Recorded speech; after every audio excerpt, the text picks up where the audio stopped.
അല്ല നീ ഇത് രാവിലെ തന്നെ എങ്ങോട്ടാ? ഞാൻ ജോലിക്ക് പോകും. അതിനുള്ള അനുവാദം നീ ഇവിടെ ആരോടും ചോദിച്ചില്ലല്ലോ.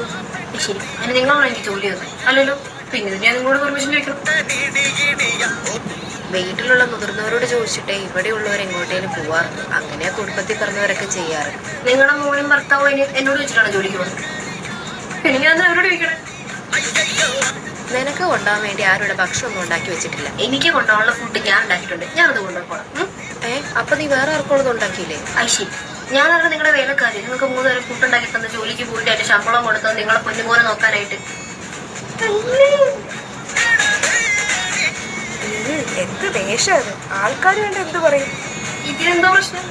കല്യാണം കഴിഞ്ഞ പെൺകുട്ടികളെ സാരിയോ അഥവാ ചുരിദാറോ ഒക്കെ ഇടും. അതാണ് അതിന്റെ ഒരു ഭംഗിയും ഐശ്വര്യവും ഒക്കെ. അങ്ങനെയാ വേണ്ടത്. അത് നിങ്ങളെ മോൻ കല്യാണത്തിന് മുന്നിട്ട് ഷർട്ടും പാൻറ്റും ടീഷർട്ടൊക്കെ തന്നെ ഇപ്പോഴും ഇടുന്നത്. പിന്നെ ഞാൻ മാത്രം എന്തിനും സാരിയും ചുരിദാറൊക്കെ ഇട്ട് നടക്കണം? ആദ്യം നിങ്ങളൊരു കാര്യം ചെയ്യും, നിങ്ങളെ മോനെ പറഞ്ഞു മാറ്റി അവനോടൊരു കാര്യം ചെയ്യും. ഒരു മുണ്ടും ഷർട്ടും അല്ലെ സർവാണി ഇട്ട് നടക്കാൻ. അങ്ങനെയാണെങ്കിൽ ഞാനും മറ്റേ ചന്ദനമലയുടെ അമൃതേനെ പോലെ 5-8 മാലയും പട്ട് സാരിയും കൊടുത്ത് വീട്ടിലൂടെ നടക്കാം. ഇങ്ങനെ ഉണ്ടാവും. നാളെ എൻ്റെ മോളും അവളുടെ കുട്ടികളൊക്കെ വരും. അതുകൊണ്ട് നീ ജോലിക്ക് പോകണ്ട, ലീവ് എടുക്കണം. നിങ്ങളുടെ മോളും മക്കളും വരുന്നതിന് ഞാനെന്തിനാ ലീവ് എടുക്കുന്നത്? നിങ്ങളുടെ മാമന്റെ മോനൊന്നും അല്ല അവിടെ ഇരിക്കുന്നത്. ചോദിക്കുമ്പോൾ എനിക്ക് ലീവ് എടുത്ത് തരാനായിട്ട്. ആവശ്യം ലീവ് എടുക്കാൻ പറ്റില്ല. ഇതൊക്കെ വേണമെന്ന് പറഞ്ഞിട്ടുണ്ട്. നീ അവള് വരുമ്പോഴത്തേക്ക് വേഗം പോയി വാങ്ങിയിട്ട് വന്നേതൊക്കെ. നിങ്ങളുടെ മോളും മക്കളൊന്നും അവിടെ പട്ടിണി വല്ലതും കിടക്കുമായിരുന്നു? അല്ല ഇവിടെ വരുമ്പോഴത്തേക്കും ചിക്കനും മട്ടനും ബീഫും ഒലത്തീതും മരത്തതും എല്ലാം കൂടെ അങ്ങോട്ട് തള്ളിക്കയറ്റാനായിട്ട്. അല്ലല്ലോ, പുള്ളിക്കാരുടെ ഭർത്താവും വീട്ടുകാരൊന്നും തിന്നാനൊന്നും കൊടുക്കുന്നില്ലേ? മോശം മോശം. ഇത്രയും വൃത്തിയായിട്ട് കുടുംബത്തിലേക്കാണ് നിങ്ങൾ മോളെ കെട്ടിച്ചു വിട്ടേ. എന്നിട്ടാണ് എന്റെ മോളുടെ വീട്ടിൽ തേങ്ങ വാങ്ങാന്നൊക്കെ പറഞ്ഞ ഡയലോഗ് പഠിക്കും.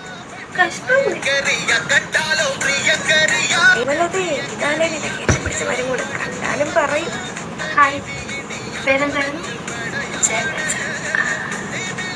ഇതാണല്ലേ അമ്മ ഇടയ്ക്കിടയ്ക്ക് മറ്റേ പരദോഷം പറയാൻ വിളിക്കുന്നത് ജലജമ്മായി.